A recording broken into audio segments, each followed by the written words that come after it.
The views on this episode of the Came to Believe Recovery podcast do not necessarily reflect those of KHLT, Take 12 Recovery Radio, or our affiliates. The opinions on this episode should not be taken as medical, psychological, or professional advice, and are those of the hosts, co-hosts, and guests. KHLT and Take 12 Recovery Radio are not affiliated with any particular 12-step fellowship.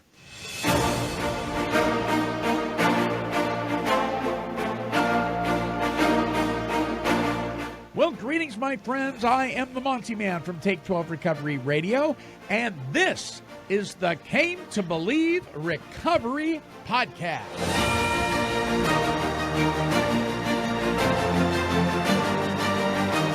And now, here are your podcasting broadcasters, Tom Williams and Alicia Martinez, to introduce this week's show.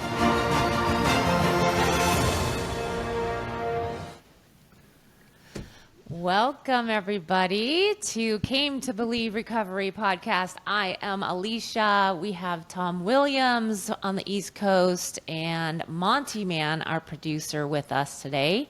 We have the topic of the promises.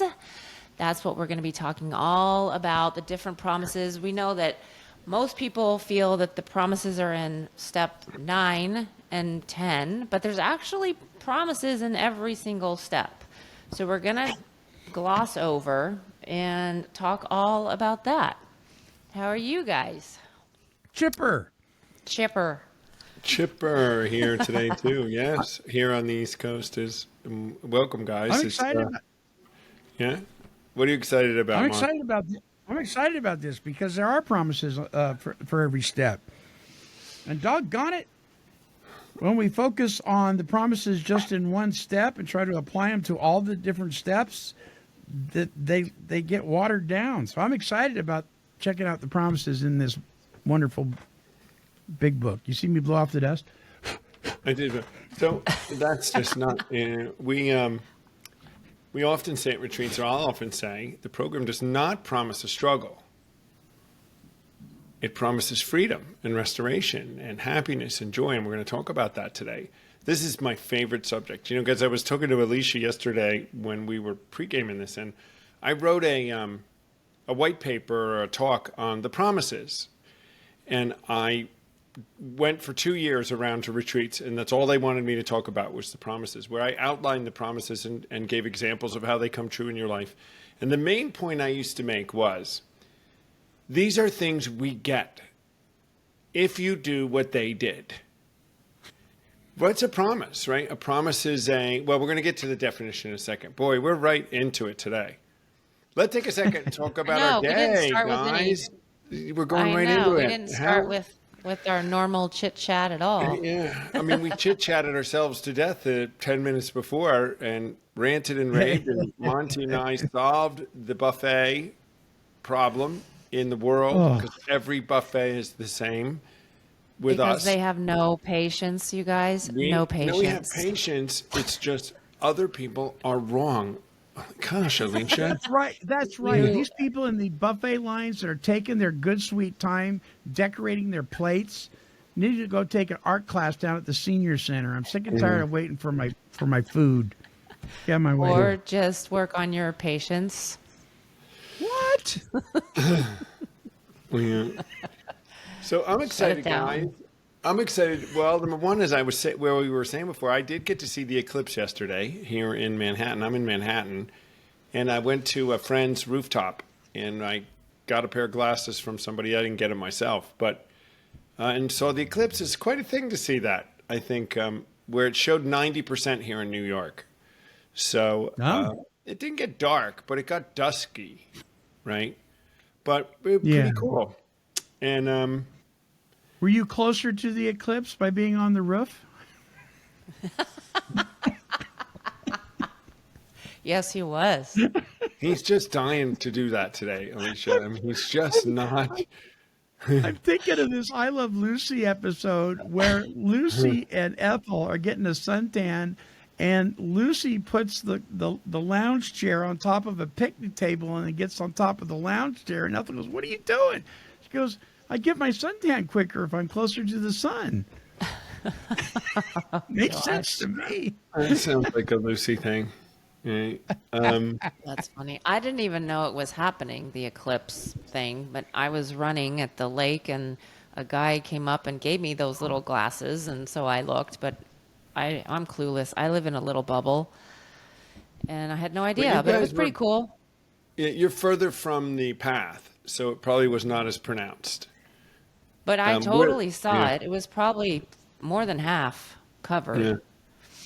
It's cool. And then they said next week maybe there's something with the moons of another planet.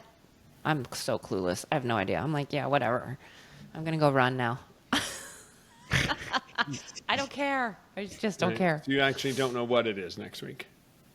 No, but it's something about seeing different moons just say of no. another planet. No, I'm catching on, Monty. We just give her a hard time. Just say no.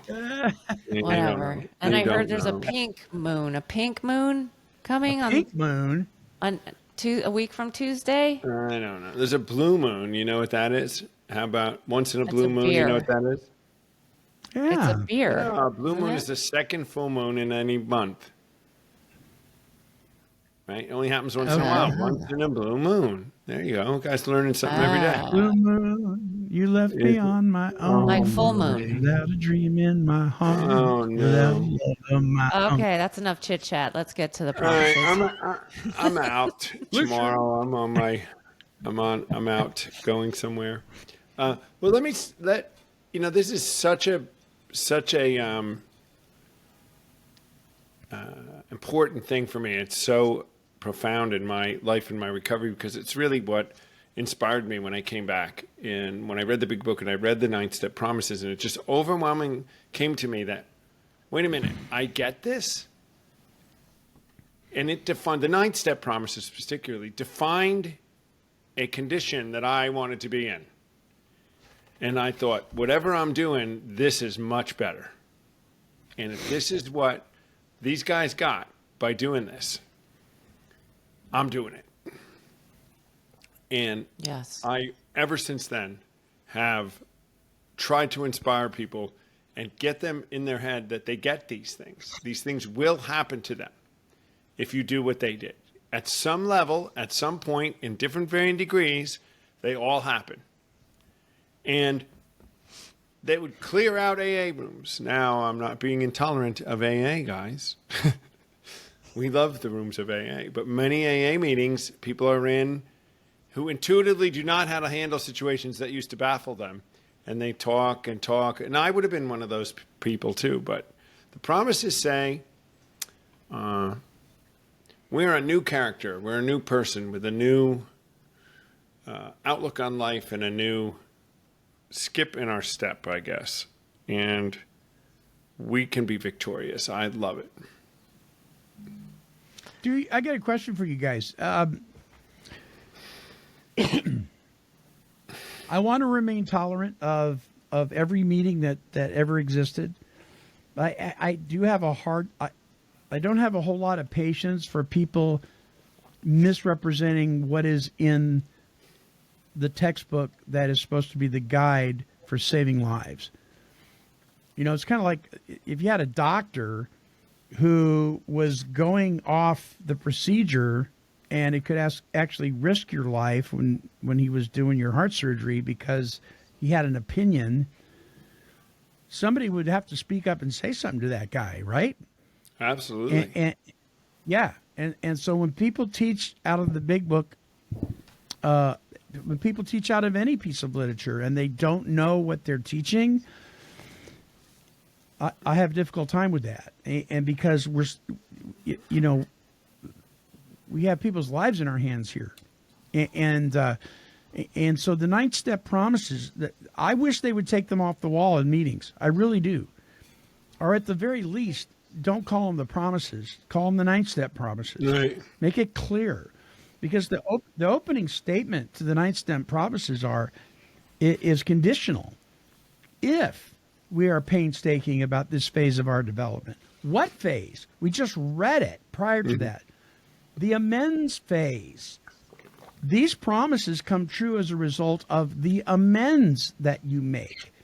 You're not, you're not afraid of your creditors anymore because they're not knocking down your door trying to get your money from you. You've paid them off, right? You intuitively know how to handle situations that used to baffle you. Why? Because you've done an inventory. You've gone through a confession period. You're willing to have God remove the things that are objectionable in your life, and you're making amends. You're making right the wrongs in your life, and so these things start to happen automatically, But it's as a result of the ninth step, which is as a result of steps 1 through 9, or 1 through 8, right? And so if we're teaching people at the end of a meeting, these 9-step promises will come true, just keep coming back.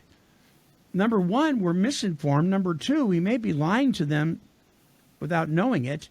And number 3, at best, we're not representing what the literature says, and therefore we could be guilty of a person's demise, I think.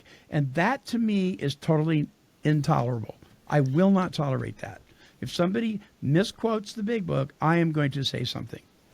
I think that lies in what we've talked about at probably every podcast, that there's assumptions being made, maybe, and that people are coming from different vantage points, and they think, like, we pulled up some documents, and there was a guy that was talking about that exact thing. I've never been in a meeting where they read the 9-step promises, but he thought, I'm not getting these things. Halfway through what? Halfway through the meeting? Yeah. You're right. I'm not getting this. So, but the people that are reading it are assuming they're doing the steps maybe, or assuming they know what they're talking about, but they don't.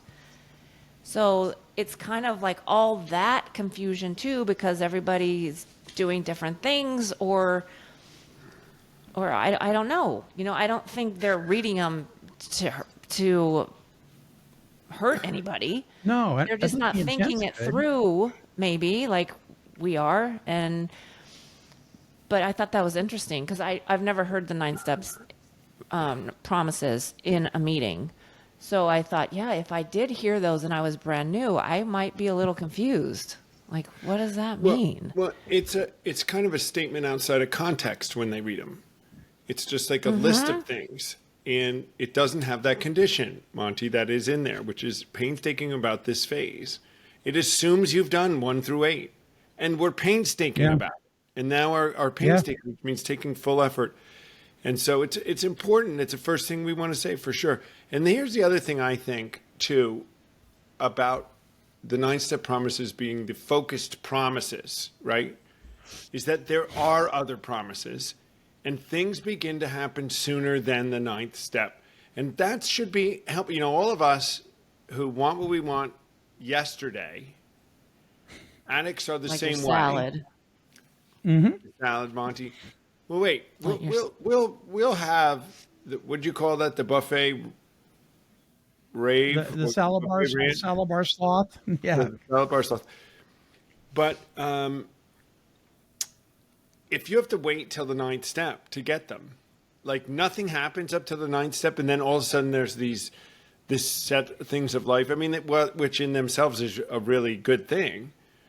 It's encouraging to read that the other steps have incremental things as we grow, and they serve as promises. And Alicia and I were looking at a couple of them yesterday. Why don't we talk about a couple of those that are in the other parts of the book? And then let's talk about, as it seems to get a steamroller on it as you do get to 9, and then to 10, which has like 30 more promises in it of things that we get. And so it does kind of build up its steam as we move through the program, which should also be encouraging that it works. But what were we looking at yesterday, Alicia? We picked out a couple from step 2 and step 3 and a good one from step 5. Yeah. Well, and you had said too that some of these didn't sound quite like promises, but I think that they are. Like this step 2 says, we found that as soon as we lay aside prejudice and expressed even a willingness to believe in a power greater than ourselves, we commenced to get results, even though it was impossible for any of us to fully define or comprehend that power, which is God.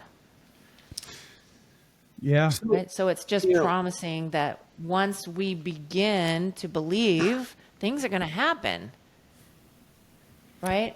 And then in step 2, it's like what we teach, and it says, like, do you want to lead a insanity life of addiction, or do you want the spiritual road?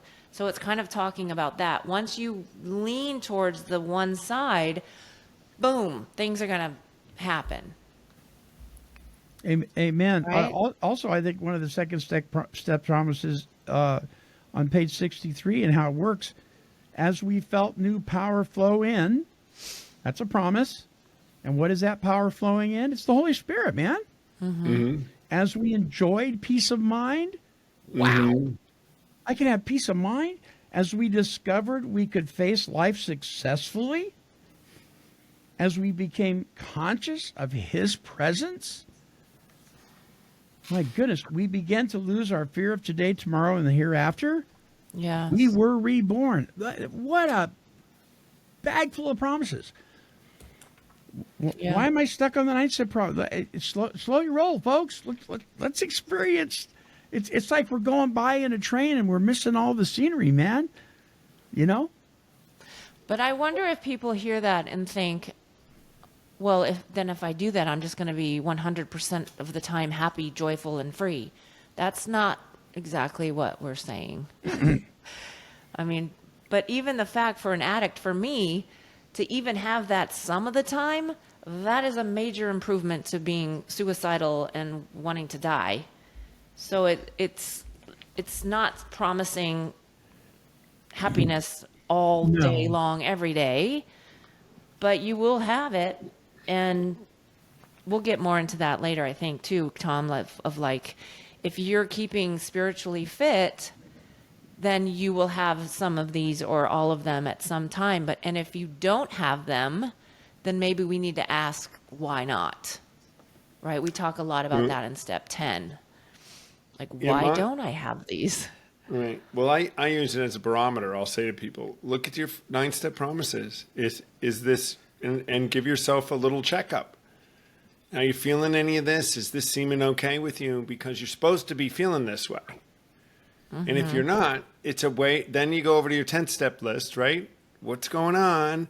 Because at the beginning, especially, we're not so good at this, right? We're not, and then you pinpoint something off your 4th step image, right? And say, oh, now I see.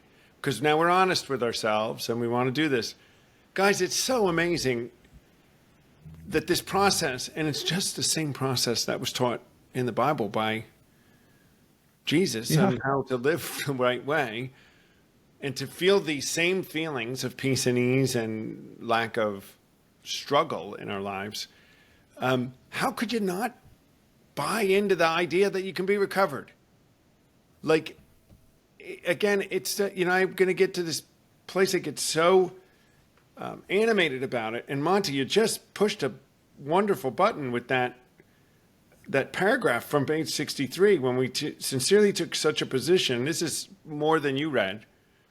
Right. All sorts of remarkable things followed. That's a promise. They followed.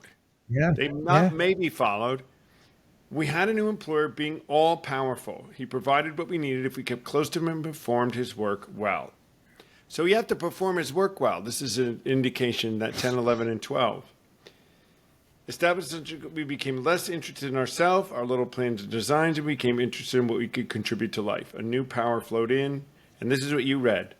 We enjoyed peace of mind, discovered we could face life successfully. We became conscious of his presence. We were losing our fear of today, tomorrow, and the hereafter. Just that, guys. If you said to me, this is what you could have if you did this program. Most addicts, I think, we love the drinking and the drugs, and we need them, and we want to get rid of them, right? We don't want this monkey on our back anymore. But what we really want is some peace of mind, a successful life, and not have fear every single day about everything that goes on. I think that's really what's behind it. Don't you just want to have a good life and be successful at something? I know I did. And this gives you hope, right? And I think this is still early on, and I think you're right. You don't have to wait till you get to 9 to start experiencing some of these things, but they're ongoing. Because looking at that same paragraph, we became conscious of his presence, we began to lose our fear of today, tomorrow, and the hereafter. We haven't lost it completely, but we're beginning to, right? And then the part you read right above that, Tom, we are less interested in ourselves, our little plans and designs. Well, we just read on the previous page that self-centeredness, that was what was the root of our problem.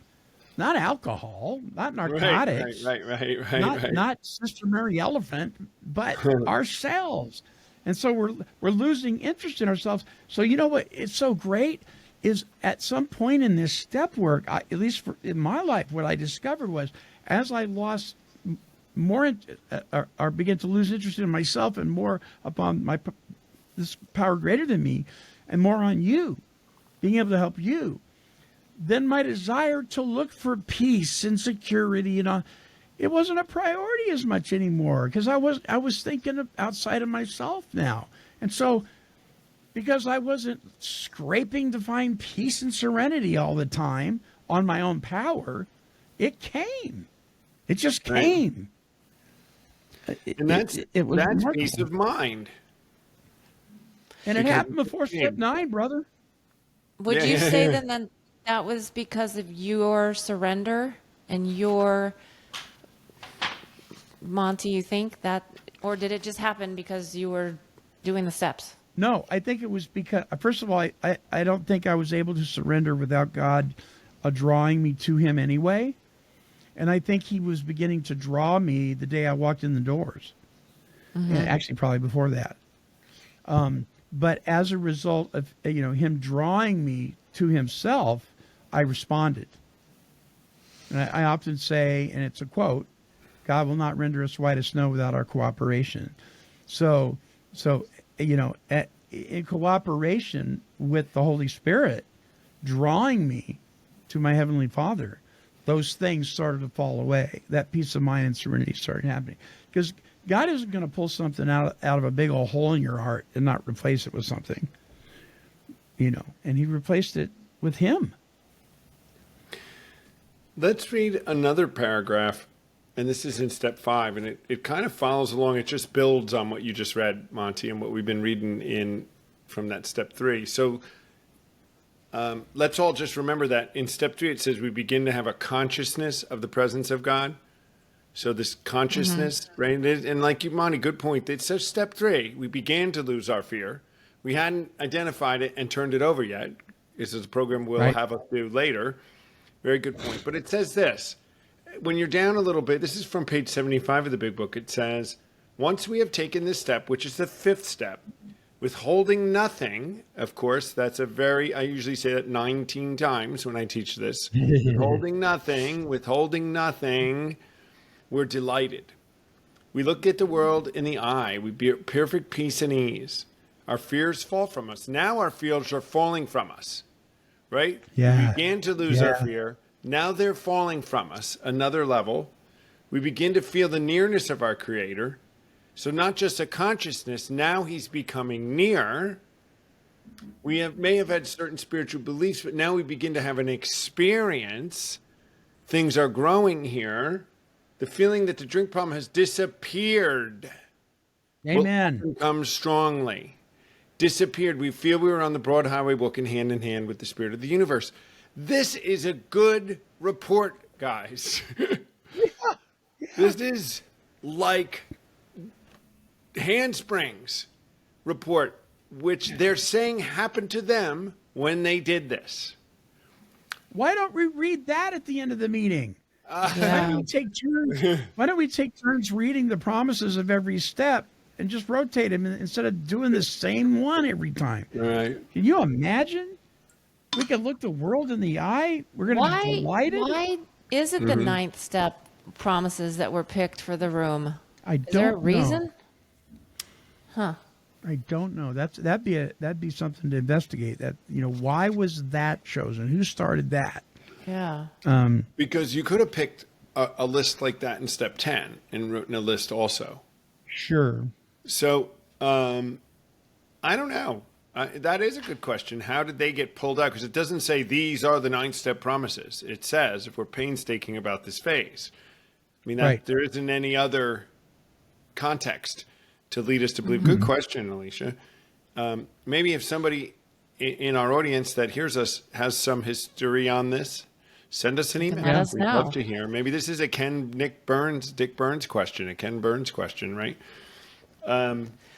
I love how you said we feel we are on the broad highway, walking hand in hand with the spirit of the universe. Because that's showing, it's like we're on this highway, we're going, we're in process, we're going to keep going. There's many lanes, but we keep going forward. He's going to lead us hand in hand. We're not going on our own, because that got us into a lot of trouble. And I like that sentence. So I got a kind of a question comment about this, because I've had some well-meaning Bible thumping brothers and sisters tell me that, oh boy, that's a dangerous thing. We feel we're on the broad highway.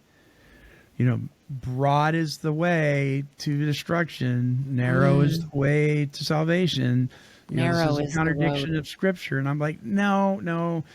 You got to remember, we're talking about a bunch of alcoholics. There's a ton of us. It's a broad highway.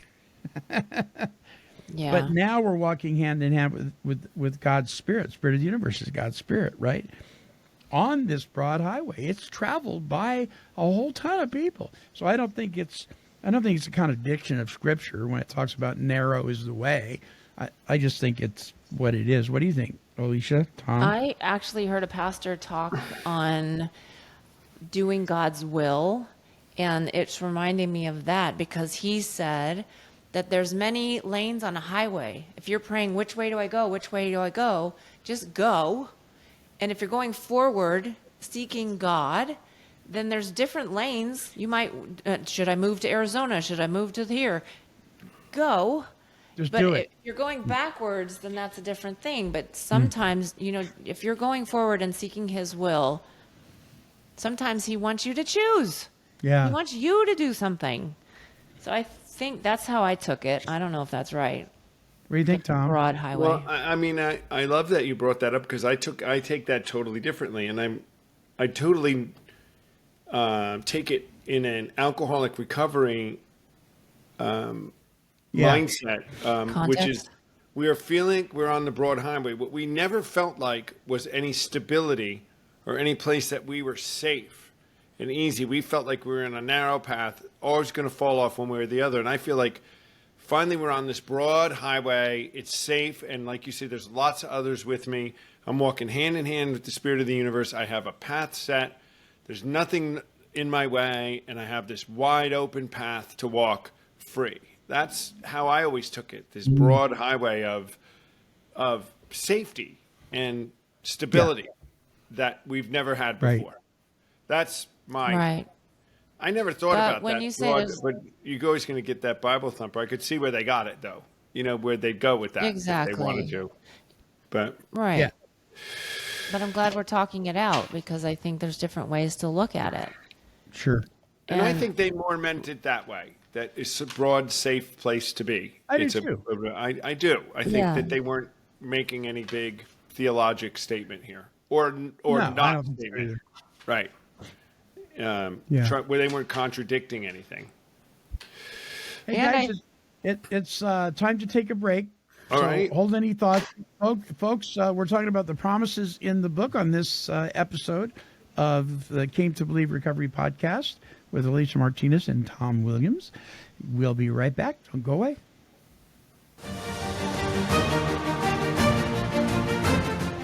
Hey, you. Yeah, you. Listen, are you looking for some great recovery workshops that you can download for fun and for free? Well, look no further. Visit our website at take12radio.com. Scroll down to the Recovery Workshops banner, and there you will find some of the most informative and vital workshops with the topics of recovery on the internet today.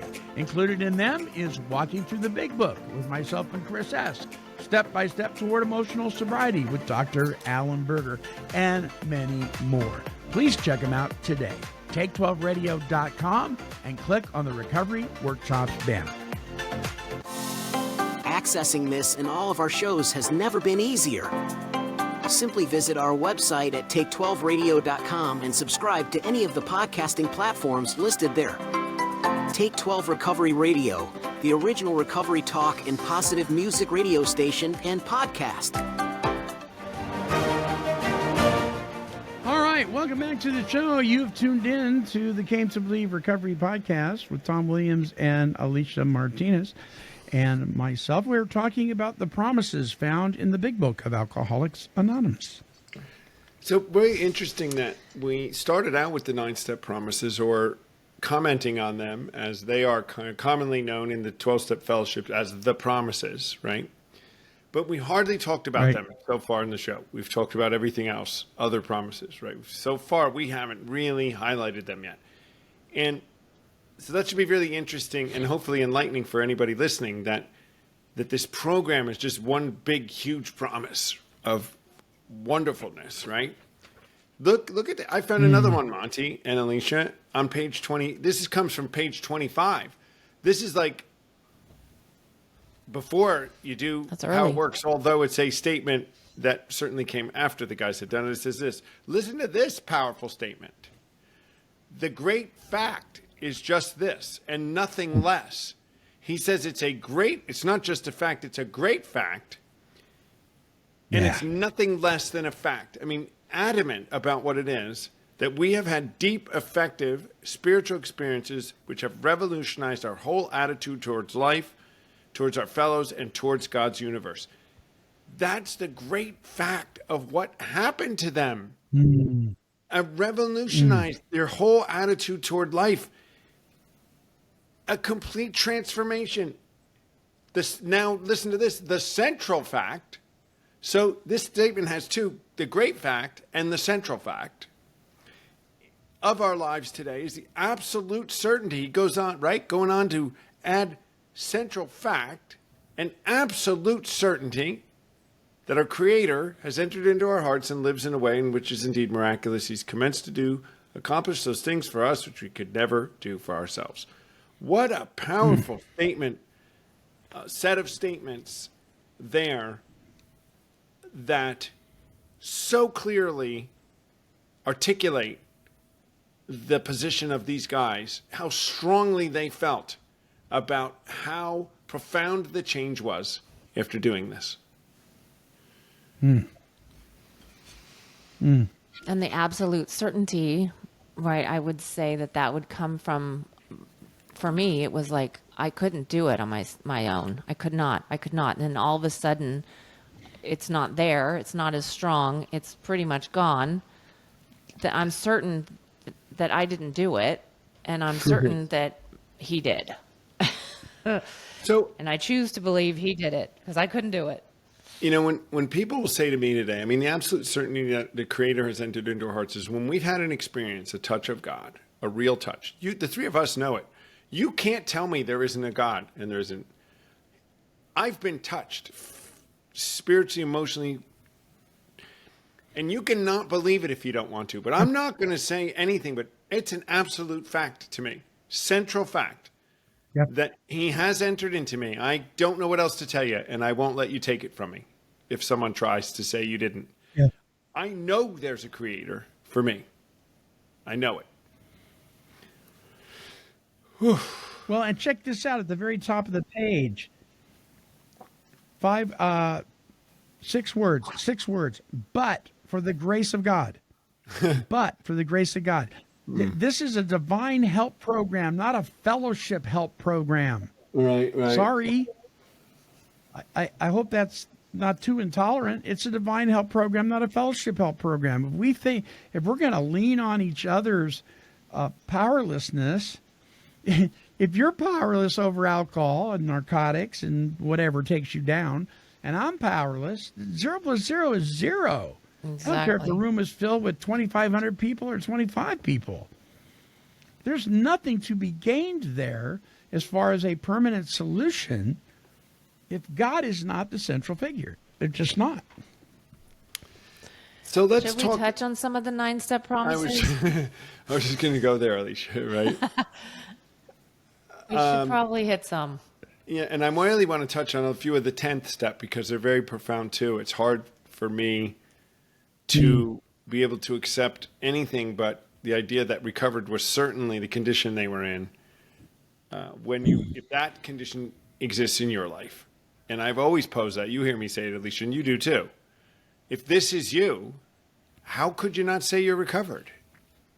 And if it's not you, what didn't you do? Let's go back, because it should be. Yeah. And you get it. Again, you get it. So I'll go through them quick, and then I just want to make a couple of comments about how these worked in my life. Okay? You guys all right? Yeah. Yeah. Yeah. So these are the traditional promises that hang on the wall in half the AA rooms in the country without context. If we're painstaking about this, it's also interesting that the 12 steps are generally hung on the walls in meetings that I've seen, and you never hear anyone discuss them in the meeting. I just sometimes don't understand that, guys. You see them on the walls, and then, but if I walked in later, I'd be like, when do we do that? Where does that come in, right? Yep. You see any kind of thing. Again, Yep. not, we have to call what it is, guys. And if you're in rooms and they're not showing you what that is, find somebody that will. Give us a call. Yep. We'll get you down the road. That's all. So it says, if we're painstaking about this phase of our development, and the phase is the 9th step, guys, you got to be doing the 9th step, the men's phase of the program. You're going to be amazed before you're halfway through. And I'll often say, you're going to be amazed after you do your first amends as you start to feel this freedom. We will know a new freedom. Yeah. We're going to know a new freedom and a new happiness. I didn't know any freedom or any kind of happiness, let alone new. I will not regret the past nor wish to shut the door on it. We will comprehend the word serenity and we will know peace. No matter how far down the scale we've gone, we will see how we experience can help others. The feeling of uselessness and self-pity will disappear, and we will lose interest in selfish things and gain interest in our fellows. Self-seeking will slip away.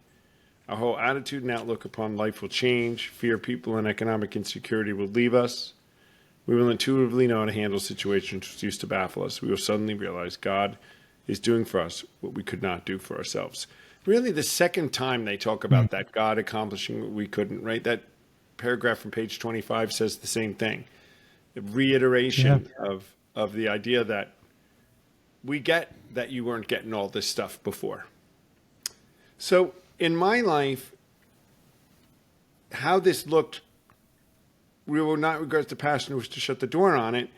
It's kind of, I'm pretty open about how I was. And I know when I go to places where I'm speaking with normies or in churches sometimes that ask me to come and speak, people will often come up to me afterward and go, geez, you're pretty open about all that stuff. I mean, and I say, well, it is what it is. Yeah. It happened, but I'm not that person anymore. I can't change it. And it might be worth someone hearing. And that's not regretting the past, nor wishing to shut the door on it. I mean, that's what we have to be able to embrace and say, is what it is. Yeah, I did it. I don't know what to tell you. But I don't do it anymore. I always People are end with not that. used to. Yeah, people aren't used to that honesty and vulnerability outside of alcoholic rooms They are and not. addiction rooms. They always could say that, like, we're oversharers or that's too much, and no, you're just think it scares them? undersharing and hiding Yes. everything that you do. Yeah. Do you think it scares them? I do. I think A little bit? so. Yeah. Because then they feel like maybe we're pointing out some stuff that they are hiding, maybe. Yeah, So- because there's really no such thing as a normie, is there? I mean, doesn't There's everybody not. got something where the tail's wagging the dog? Yes. Yeah, Everybody. everybody. One that was profound for me is that feeling of uselessness and self-pity will disappear. So that's the poor me's and the idea that we're valueless and we're no good and we can't make anything. And our lives to date, in many cases, would have a big evidentiary element that would prove that and say, I have no evidence that I'm successful about anything, which was mine. But that it says that will disappear. And in my case, I went back to school. And I got my degree and then a master's degree and then taught myself how to play guitar and went out and did things. I didn't feel useless anymore and I didn't feel sorry for myself. I went and did it. Yes, the poor me's once in a while, of course. But it was just a mistake. I cleaned it up and went on. Whole attitude in my life, fear of people and of economic insecurity would leave us. You know, some people read that wrong, guys, and they think it means we're going to be rich. It just says economic insecurity will leave us. All right. Mm-hmm. So I'll always say, don't read this. Right. How many of you, I'll always say, put 50 cents in a gas for your car or $1? And people laugh and they go, and couldn't pay. Oh, yeah. And then I'll say, today, you know what I do when I need to get gas? Everybody looks and I go get gas. I'm not rich, but I can get gas. I can get food. My bills get paid. But this is a big deal for some of us, just to live in that level of security. Yeah. But this promises that. And it's a great thing. Yeah. I love the paragraph after what all the promises you read that says, are these extravagant promises? We think not. They are being fulfilled among us, sometimes quickly, sometimes slowly. That's okay. Yeah. They will always materialize if you work for them. That's my favorite sentence. Yeah, work. Because sometimes the amends that we make can happen quickly. Sometimes it takes time. Because the people we're making amends with are processors.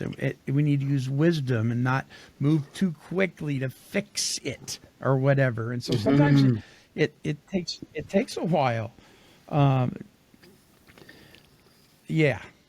I love the part where this thing about handling situations that used to baffle us. The first time I ever read that or heard it read, I didn't understand it. I was like, well, there's no situation that baffles me. I know exactly how to deal with it. I run from it. Yeah.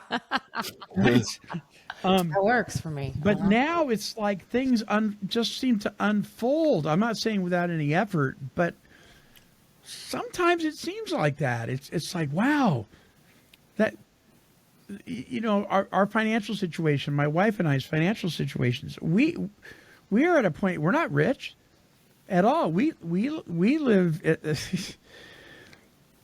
we don't have anything is to speak of compared to what some people would consider having much.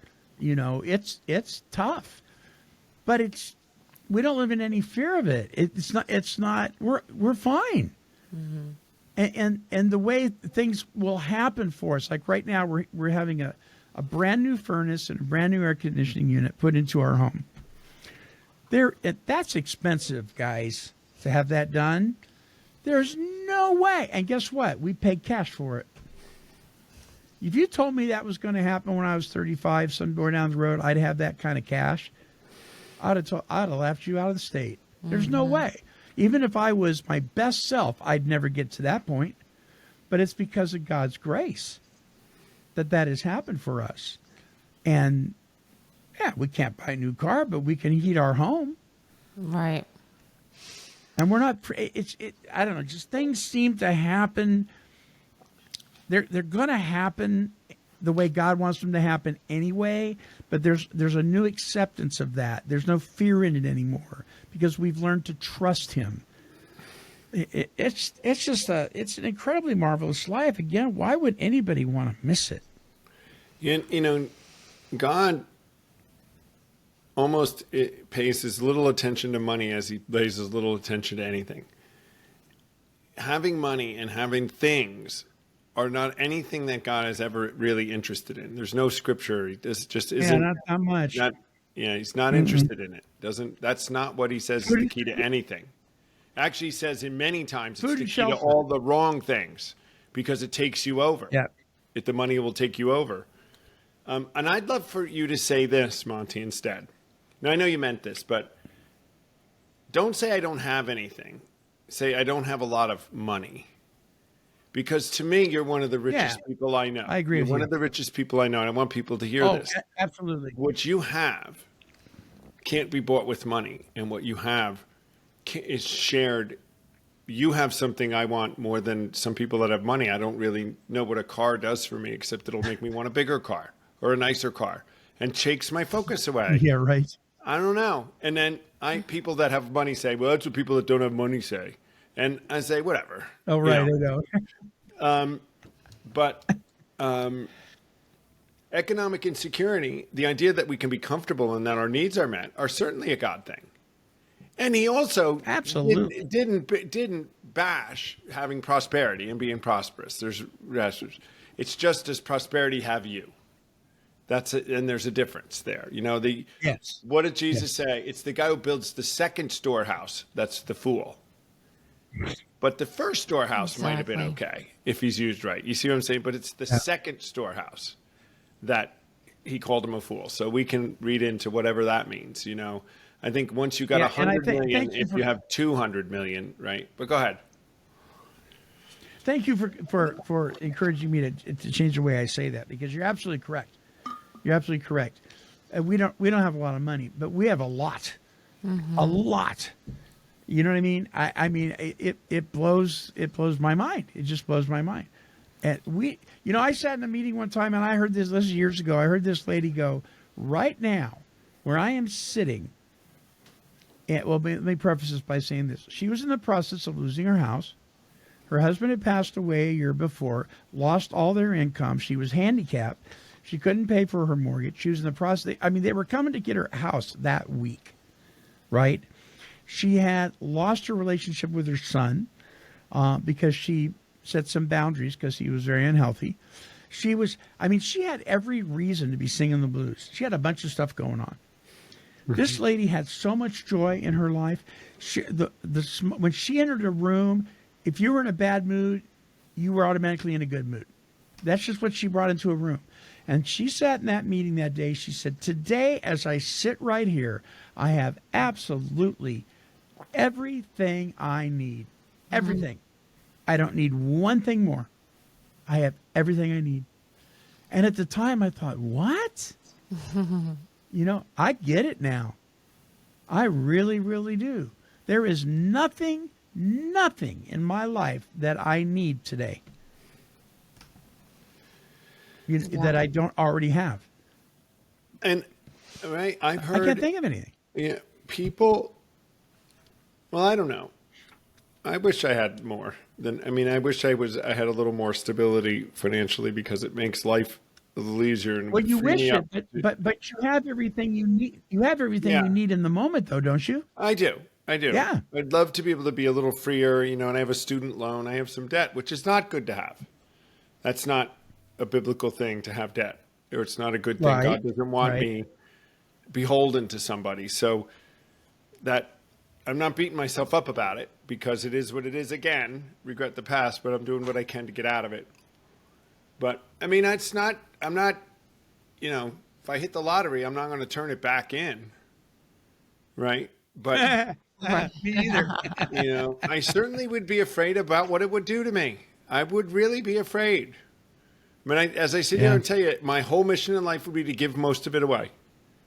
All but what I would need to have, but that's big talk from somebody who doesn't have it, right? Yeah, but Tom, let me ask you too, Alicia. Have you ever in your life, though, come across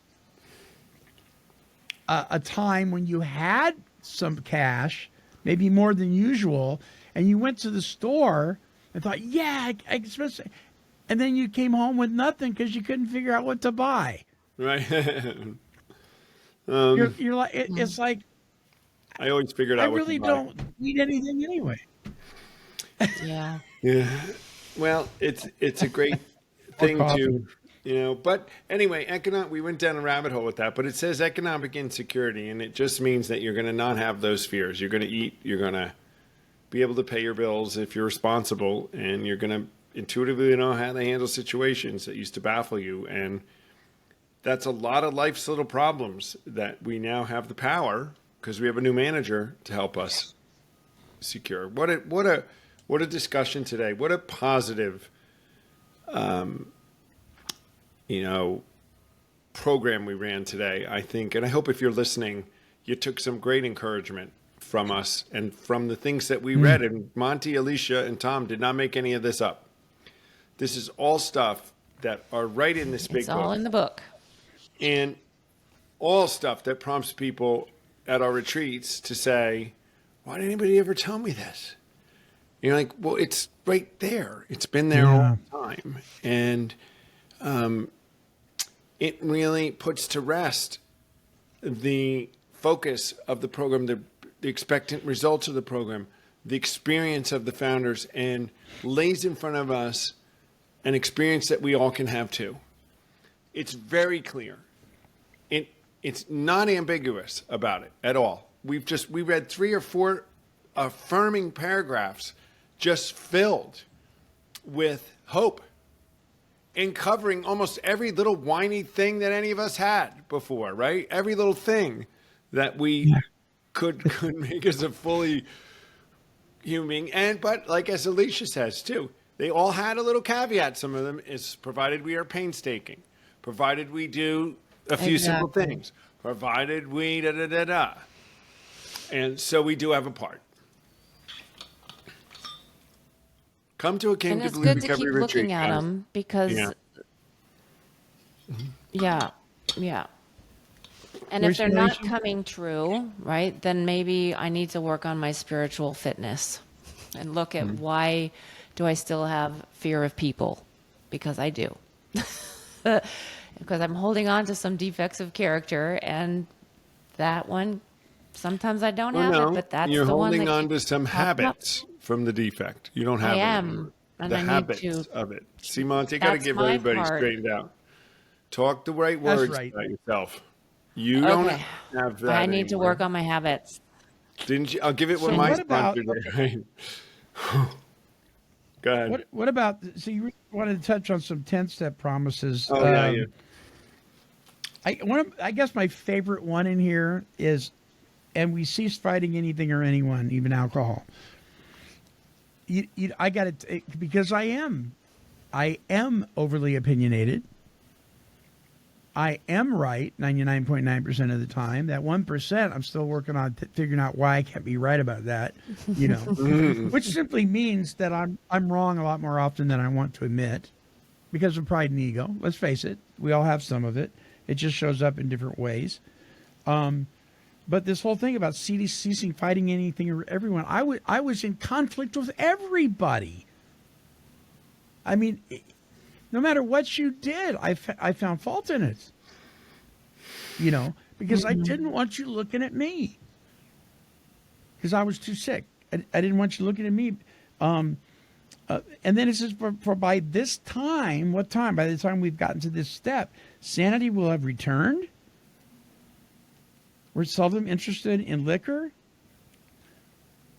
And then he goes on to say that this whole attitude toward liquor has been given to us without much effort on our part even. So whose part was it on? His part. Again, the problem has been removed. It's been removed. If my problem is removed, have I not recovered from it? I say yes. How could you not? Right, it's been removed. If the tumor's removed, you don't have it anymore. Right. Right. So Not saying we're cured, not saying we can go out and drink and all the things, but we are recovered. all the things. And So I like this statement here, and it goes with the broad highway. I think they go hand in hand, where it says, we feel as though we've been placed in a position of neutrality, safe and protected. That's what I think about the broad highway. That's what I think the broad highway means. It's a safe, protected place of neutrality. That's exactly how I always read that to be. I thought these two statements kind of went together. We've not even sworn off. I love that. The problem has been removed. It does not exist for us. He goes on to say it doesn't exist, right? Twice, 2 comments about Doesn't it. exist. This is our experience. This is how we react. Now, here is a great one with for Alicia. As long as we keep in fit spiritual condition, meaning as long as we do something, we have to do something.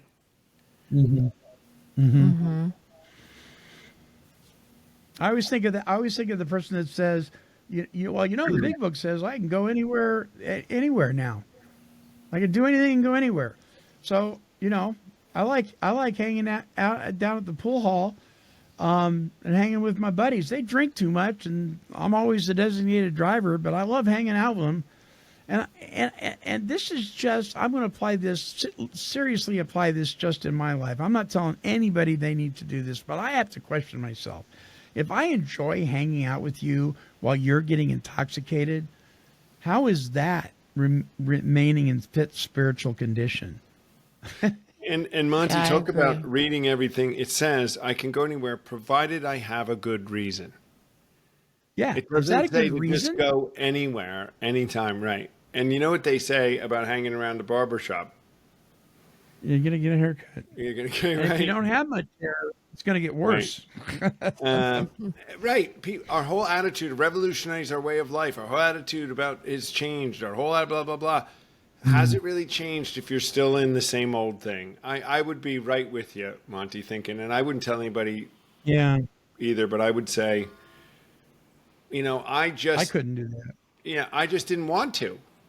I had no interest in associating in the same places without judgment. I just didn't go there anymore. That wasn't good for me. It wasn't living in the go. It wasn't feeding success and progress. It was everything that defined for me. Not that, again, anybody now all the pool hall associations are going to go be against us because we say pool is no good, right? Well, how many restaurants do we go to where alcohol is being served openly? And maybe I'm thinking about our local Red Robin here. There's a whole wall right there of all these glistening bottles, right? I can sit there and I have no issue with it and I usually get the cod or whatever, the Alaskan thing, or the salmon or something. And it doesn't faze me a bit. You know what I mean? I'm going there with my family to have dinner. I've got business there. That's where they're serving the food that my family's going to have dinner. That's all that is. If I'm in fit spiritual condition, I'm probably not going to hang out on the other side of the wall where everybody's cheering on the sports team and drinking and getting a little tipsy. Probably not going to do that. But that's just me. Right. But maybe once in a while, right? If you're invited to a Super Bowl party or a Sure. birthday party and they're eating all the sugar and all the things, I'm going to go. But Oh, if yeah. that was like an every day or every week, I'm not going. I'm not interested. Then she goes like in the And that's- bathroom and texts me. I'm at this party and they're all eating sugar and they're so. I get these rants because she knows that she can rant to me. But see, that's a promise. That's a promise. We can walk into places if we're on a 12-step call and we got to go into a shady place. Yeah. I've been on 12-step calls like that. I don't go by myself. Even the angels traveled in pairs, right? I'm gonna take somebody with me. Very likely one of my sponsees who's new to 12-step calls. We're going on a 12-step call, Fred. That's what we're doing. Where are we going? I'll tell you when we get there. And we walk in, and the guy's sitting there, and he's still looking at his drink. He hasn't taken it yet. And he's like, "Just in time, guys. I can go there." I had my sponsor pulled me out of a using situation against his sponsor's advice. But he went with his gut, what he thought the good Lord was telling him to do. Walked right into the situation, got my sorry butt, and we marched out of there. Saved my life. But he was able to do that because he was in fit spiritual condition, the guy was. Mm-hmm. What a promise. What a promise. Yeah. Well, what a Well, show, there we guys. are.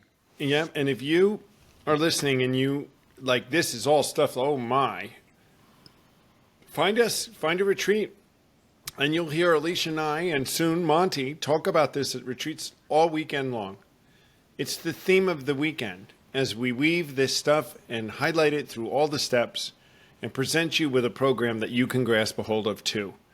And walk out on your Sunday afternoon to work 10, 11, and 12 and begin perfecting this process that you can learn over a weekend. and begin to experience the 9th step, the 10th step promises. You'll get the others as you're at the retreat. We would encourage you, come. What do you got to lose? If nothing else, you get a nice weekend around some nice people and some food pretty cheaply. But what if we're right? Yeah. What if this stuff that we read, that they wrote, is true? Who wouldn't want it? All of the stuff we've been talking about today, guys. Who would not want all of this to be part of what they are and who they do? I would tell you you're a fool if you said, I don't want to be that. That's not what I want in my life. This has nothing to do with where you work or go to school with or who you get married to or what like that, where you live. It has to do with who you are. And wow. I think we should do all of the shows on the promises. Came to Believe Promises podcast. How about that? Alicia, closing thoughts from you. Yeah. I don't know if I have any. I would just encourage and piggyback then on what Tom would say. Check out cametobelieverecovery.org. We just started a weekly meeting on Wednesdays at noon Pacific Standard Time, 3 Eastern Time. And you can check us out that way, an hour a week on Wednesdays. And all the retreats are on the website. There's a virtual retreat next weekend. Oh, yeah. And you could do it in 2 days virtually. So check out the website for sure. Yeah, and as a matter of fact, folks, if you want to go to the Wednesday meeting tomorrow, if you go to take12radio.com and click on the Came to Believe Recovery podcast banner, it'll give you the meeting ID and passcode to join that meeting. Great meeting. Tom, closing thoughts. Well, I think, just keep your head up if you're out there and know that recovery is possible. And like I said, find a group. If it's not us, find a group that's talking like we are, guys, because we're not the only ones out there. We're not the only ones. We know that. There are others who are raising the flag like us. And take a breath and look around. Yeah. Remembering that we have today. Yesterday's gone. Tomorrow's not here yet. See what's right in front of you, guys. Yeah. Take advantage of any blessing that's there and take a chance and take a shot at spreading some sunshine to someone else today. How about that random act of kindness? Brighten someone else's day. And we'll see you next week. Good word. Right here on the Came to Believe Recovery podcast. Well, our closing song is called On a Night Like This, and this is Barry J. Now, this is a prayer to God to stay sober in the heat of temptation and loneliness. Here's Barry.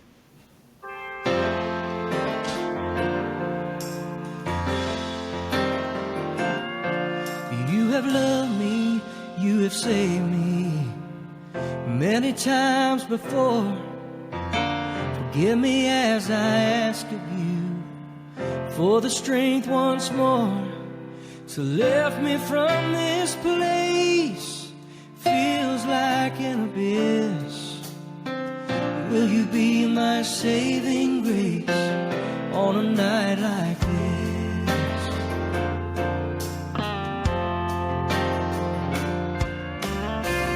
Many nights I numb the pain and hide from all my fears. Turn to pills, believe cocaine for far too many years. I'm tempted to retrace, wondering what I miss. I need you as my saving grace on a night like this. On a night like this, I'm feeling like there's nothing left to lose. On a night like this, I don't know which way I'm gonna choose. On a night like this, will it be over in the morning sun? Will I be a sole survivor, or has the devil won? If I left without a trace, would I even be missed? Please be my saving grace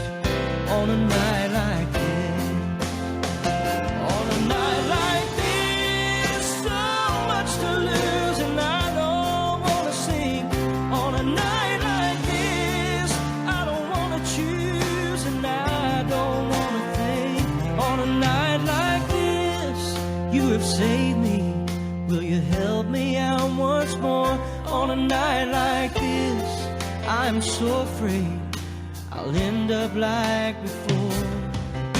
The voice inside my head won't let me get to sleep.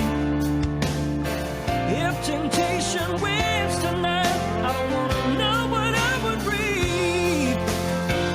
On a night like this, I feel as if there's nothing left to lose.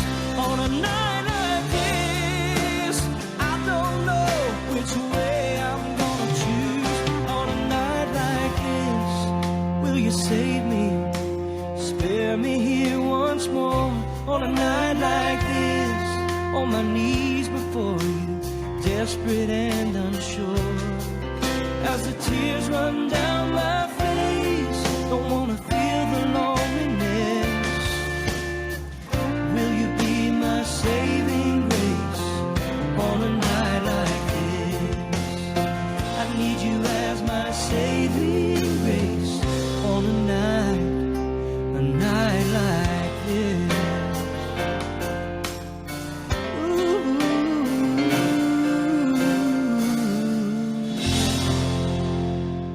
Promises made and promises broken. Well, many of us have lived through that scenario more times than we wish to admit. But there is one who will never break his promise to you. And that's a promise that this recovered alcoholic has held on to since 1971, when I asked the Lord Jesus Christ to come into my life and be my God and King. He promised to never leave me nor forsake me. Even as shortly after that, I went back to my old way of self-serving. But things, well, they were never the same. You see, I wasn't able to shake the truth that God was with me, staying closer than a brother, regardless of my actions. He was there in the joys of the day and in the ugliness of nights. The promise that would never be broken sustains me still.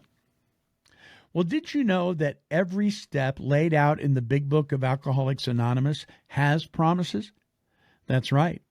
And these promises can and will come true for us each and every day if we but surrender to the process of recovery guided by the loving hand of God that leads to a state of recovered from a seemingly hopeless state of mind and body. And that's our hope for all of you tuning in to this podcast. Came to Believe Recovery strives to create and promote opportunities for life-changing spiritual experiences for individuals and families suffering from all forms of addiction. For more information, help, and support, visit cametobelieverecovery.org.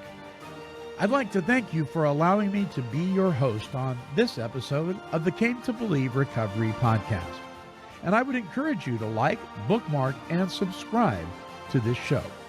When you do, you will join the Take 12 Recovery Radio family and will be notified of all of our recovery-focused shows throughout the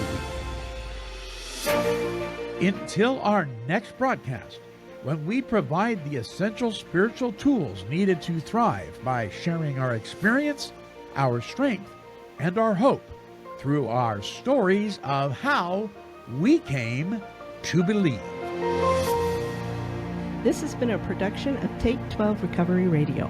Yeah, kitty, kitty, kitty. Meow. Woof, woof. This has been a Chicken and a Pig production.